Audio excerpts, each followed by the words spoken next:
Welcome to Digital Asset News. Take top stories in cryptocurrency and digital assets and break them down to bite-sized pieces. So today, I'm going to have on the founder and CEO of Stormex, Simon Yu.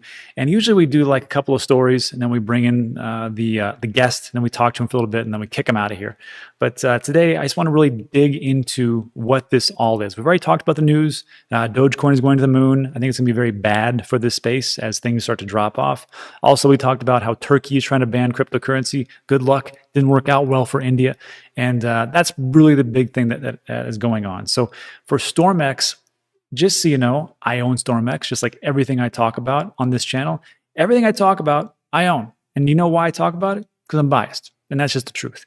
So with Stormex, I got in this because Alex Mascioli said, look, this thing actually does something. And I was like, what does it do? And he says, well, when you download the app, you can actually get crypto cash back. And I'm like, who cares? Because other ones do that. You know, you got the Fold app card. You've got Rakuten, Honey. I'm not sure if they do that or not, but I'm like, yeah, I mean, there's a ton of that stuff, right? And he goes, yeah, genius. But what's great about Stormex is that you can hold it, stake it at 15%, and the more Stormex tokens that you hold, the more crypto cashback you can get when you're actually buying things. And then Ryan over there at TTC, or Trade the Chain, said, yeah, I bought some Adidas. This was like a couple months ago. I bought some Adidas, and because of the appreciation of the Stormex token, because he holds so much, he goes, the shoes were pretty much free. And I was like, now we're talking. So anyhow, I wanted to show you this on my phone because this is how you're going to actually look at it. This is how you can actually download it. So just so you know, I'm just going to go over here and go to token. And then just so you know also, on the very top, the website is stormex.io. I will link in the description so you don't go to some scam website. But here is the whole tokenomics real quick. Actually, hold on. What I really want to do is I want to go to memberships. The token, I just pretty much explained it to you.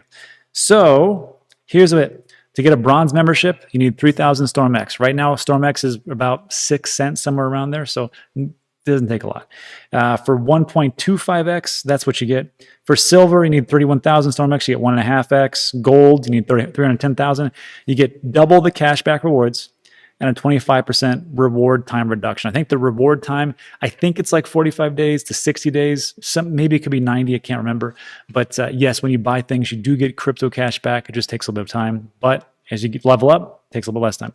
2.5x for platinum. That's if you have over 3 million Stormex. Baller. 50% reduction. And diamond is 3.5x and 75% reward reduction. But that's like 6.2 million Stormex. That's a lot. I'll have to talk to Simon about that. Anyhow, so when we're here and we're taking a look at the actual website on our phone, you just click on where you want to download it to.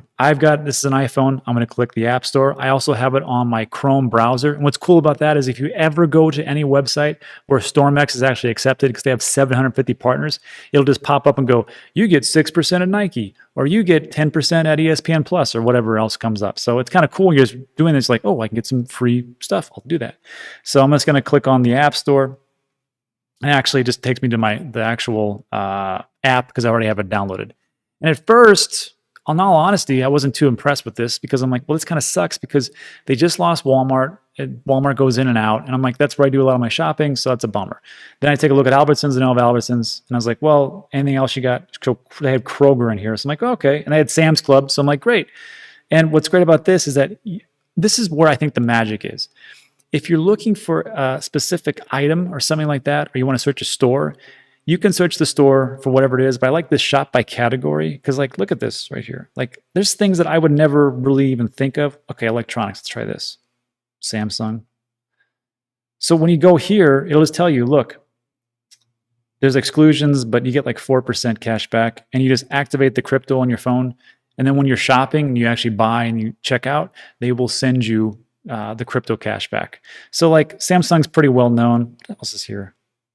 I don't know what OnePlus is. Scout Alarm. Sharper Image. That's pretty, White Technology. What else they got? Alcohol. You can order wine.com. Sure, I guess. Beauty. Benefit Cosmetics. Like, again, these are things that you would never think about. And that's why they're here, because they partner up with Stormex, go, hey, put us on here so you can, we can give you some discounts and pay. And then they, separate those two and they give you the rewards. And that's pretty much how Stormex makes it. It's how you make it. So I'll do this. Looks pretty good. Activate crypto back. And then off and off it goes, right? So Again, I think the big difference here is that first you can actually stake some things. And actually, let me show you this. So when you're clicking on staking on the app itself, 15% just to stake StormX. So now you get crypto cash back.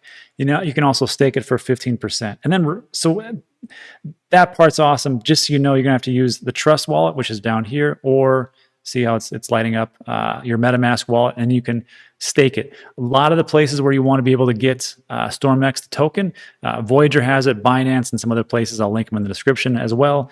But it's pretty simple to do. Also, the rewards, just so you know how this works.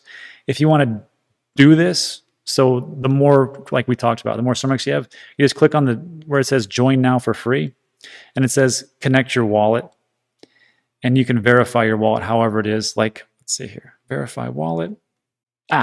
Right here, any wallet with a Web3 enabled browser. I'm going to use that because I have the Brave one. So it's having to copy. It says copy and paste the URL. I'm going to copy this. Let me see here. Let me go back, and here's the browser itself. I got nothing. And then, so I'm going to put this in. I'm going to paste this into the, and there it is. Let me try this again. And then let's put it on this ledger. Ooh, I got 2 ETH in the other one. So next, connect, sign. And that's pretty much it. So now all I got to do is just transfer everything from Voyager over to here. Let's hope that works out, Steve. And that's the big thing. So that is pretty much StormX in a nutshell. And the questions that I have now is for Simon, which, oh, and then real quick, let me show you this. If you're really bored and you want to fill out some surveys, they also give you crypto right here in the play section. I think that's a big deal, but whatever. But the questions that I have is, this looks like it actually does something. It has some utility. It has some function. The question I have for Simon is, well, we know how it differs from the other ones. What's going on right now? How are they going to improve this and bring more stores into it? Because like Rakuten, that has like 750 stores, right? Honey's already been purchased by PayPal. So that's all already there. StormX looks to be very global. So what's going on right now? Where they're going to be in the next year, 3 years, 5 years? And then I just want to get his opinion on Dogecoin as well. So let's jump in and talk to Simon. All right, everybody. So great. So Simon is here to set us straight. So we know exactly what StormX is, what it does, and how it all works. Thanks, Simon Yu. Thanks for coming on the show. Really appreciate it. Let's get down to it. Yeah, thanks so much for having me, Rob. Yeah, man. This is great. So look, StormX, what are we doing here? What are you guys doing right now? What's going to happen in the next year, 3 years, and 5 years? Is it all just a big progression, or like, are there some big things coming on? Yeah, I mean, everything is, progressing based on stages, right? So we've been, building this company for about 7 years, which ultimately all flow into creating a marketplace for earning. And so we started out with microtasks where you can do surveys, check out different products and all that stuff. And then we added shopping and cashback. We boosted that even further with the rewards cashback. And then we added staking. And now we're launching this debit card, which we're really excited about. And then, like you said, in a few years down the line, we plan on launching Gigs, which is the freelance marketplace, so people can create their own jobs as well too. So overall, all the products that we're building is just how can we get a single platform where anywhere anyone could come from, regardless of what country they live in, and just find different ways to earn money online. Yeah, cool. So I remember we were on Alex's show, and you were talking about some VC was talking about this is the next $1 trillion company. And I was thinking to myself, that's crazy. However, I mean, using the app and everything else, but when you talked about the whole gigs thing, I was like, I don't see it. And then I saw another interview that you did where you talked about how you guys have a patent where you're able to actually transfer funds, transfer cryptocurrency for like next to nothing. Mm-hmm. So real quick, talk about that, because I think that might be the big game changer and one of those things in your arsenal. Yeah.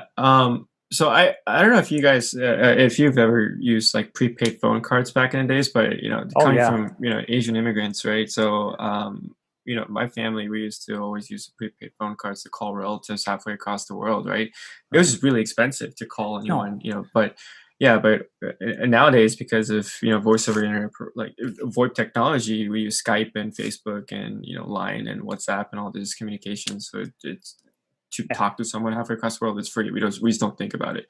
But until that technology came about, it was expensive. But we're sort of seeing the same trend happening with blockchain with payments, right? So it still costs an arm and a leg to send someone, like even like $5 to someone halfway across the world using a wire transfer. If you're in India or China or Korea or something like that, or in Europe, it would cost you $100, right? Yeah. Because the wire transfer fees, foreign transaction spreads, and all that stuff. But yeah, I mean, what we've really identified back in the early days when Bitcoin was a little bit more scalable too was that like being able to send value across for like pennies and dollars did not make sense in the past, but now it does.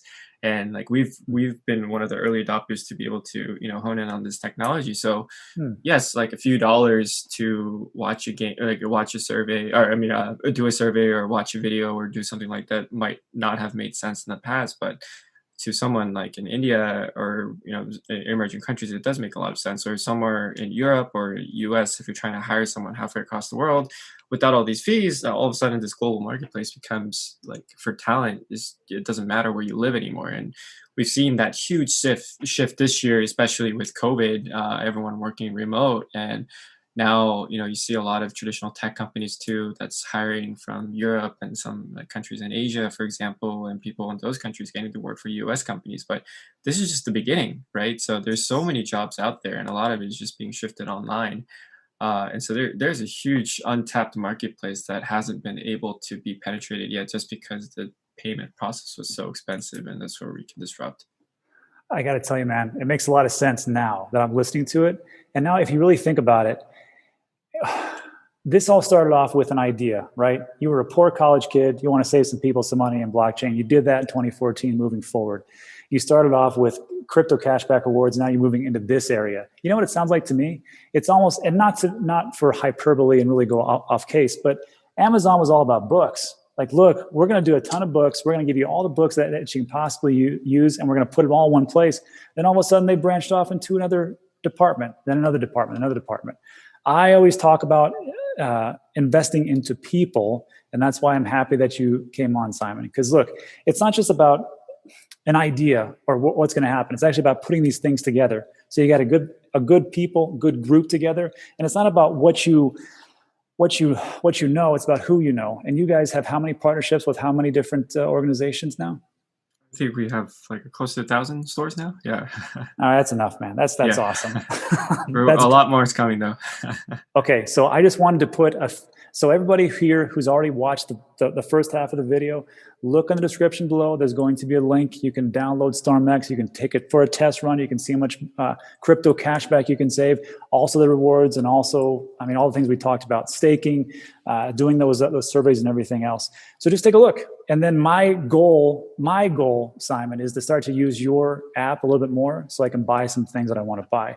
I was like I said in the video, I was kind of ticked off that you guys lost Walmart, but I'm hoping that you guys get them back. So the last two questions I have for you is this. One is, who is your ultimate store to actually land? The ultimate stores to actually get to save people a ton of money. And the last thing is, in Alex's show, you talked about charity and giving back. Any kind of plans with that for StormX? And I'll let you get out of here and do the magic that you do. Yeah, so I do want to put a quick disclaimer though for the gigs part. That's still in a couple of years out, so we're not building it. But right now our focus is around the debit card that's building, sort of disrupting fintech right now. It's gonna be pretty awesome. But the number one store definitely is Amazon, and it's unfortunate because they're so close to us. And I think one of the reasons why it's so hard. So until last year, their program was a lot more flexible, but then I think they started making a lot of money because everyone started ordering everything from Amazon. So they sort of have all the power in the court. So, but with that said, like sort of, when I first started the company as well too, or not just this one with joining Calvin, but my first one with the food truck is just, plenty of people told me that I was going to fail, right? So like they told me like 80% of the small businesses fail within the first 2 years. Oh, everybody says just give me that statistic. But, for me, I was always thinking like, okay, then that means 20% of the people actually succeeded. Like, I wonder how those guys succeeded. So I try to do, try to do more research online, and then try to, get some coffee meetings and try to learn from the people that actually succeeded. And, there's lot of problem solving involved and trying to figure out, okay, most people can't figure out how to do it, but we can. So we're working on it. I think we found some creative solutions too, which should be exciting. If we can launch that, I think it'd be definitely a lot more adoption. And the second, regarding the charity stuff too. I mean, just going back to my college days, I got to the point where I just didn't have enough money to eat food like on a regular basis, and then like I was working at Bank of America as a teller at that time, and I was trying to start this taco delivery business. I still didn't have enough money for rent, and so like my coworkers would be like, "Hey, let's go to lunch," and I would just say like, "Oh, I can't. I have to do homework or something," and I would just take a nap instead because it's like I didn't have money. So I remember. like I think I mean there's a lot of good reasons as to why people need money, but I think the basic human like just need is food. And so like I've really been trying to focus on donating to like local food banks and stuff like that too, but really trying to make sure that no one goes hungry, so like just for me personally too, if like a homeless person asks like, hey, can you buy me some food, like I never turn them down. Like if it's money, I think I have to see like what the reasoning and stuff like that. But I think the basic need is definitely everyone needs to be able to eat, and then they can sort of find different opportunities. So that's it right there. We'll talk after. I'm going to introduce you to Kiva.org. That's the one that we always donate to for our Cardano stake pool. We'll talk about that later. And then there was last one, of course, because of Dogecoin.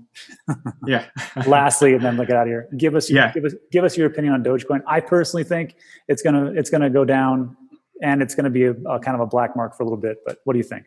Yeah, I mean, I got a lot of heat for posting this tweet yesterday, right?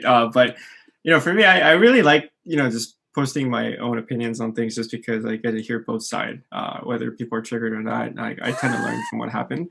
I actually did happen to learn a ton about Dogecoin. It's just like, when I was first getting into crypto, like it was one of the few projects I was being actively worked on, and it was super exciting. But then the founders all left, sold all their coins, and hasn't been worked on for a while, and there's an unlimited supply. But I mean, recently with the price increasing, it seems like there's been a lot more developers that are just taking on projects trying to make Dogecoin more useful, and instead of being a store of value play like Bitcoin, they're trying to be more of a currency play. So it is pretty interesting. What does and I was trying to put those tweets because I just keep seeing like people and some of my friends from like people that I haven't talked to in like 10 years or something just say, should I buy Doge? And I'm just like, no, you should buy StormX.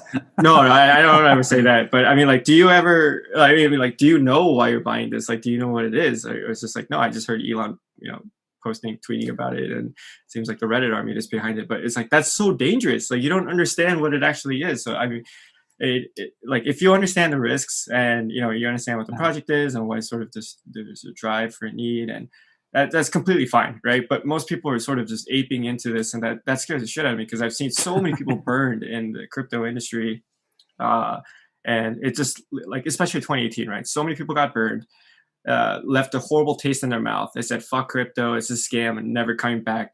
3 years later, you would think that a lot of people learned the lesson. Same thing happening all over again, except it's worse. Now we have like DeFi, yield farm, like Ponzi schemes and stuff like that too. Like there's a lot of great like technology being built on DeFi, Compound, Aave, like Thorchain. Like there's some really cool projects, but then there's like 90% scams that other people are promoting and stuff like that out there just to try to take advantage of the money that's coming in. And then it's just it makes the whole sort of like industry like it'll make if that crashes because of those scams, then it'll make all of DeFi bad, right? So that is what scares me. Simon, me and you could talk about this for hours. We'll get together, have some tacos and beer, and we'll discuss the whole thing. So Sounds anyhow, good. Look, Simon, thanks for stopping by. You watching the video, thanks for watching the whole thing. Link in the description. Hit the thumbs up and subscribe, and we'll see you on the next one.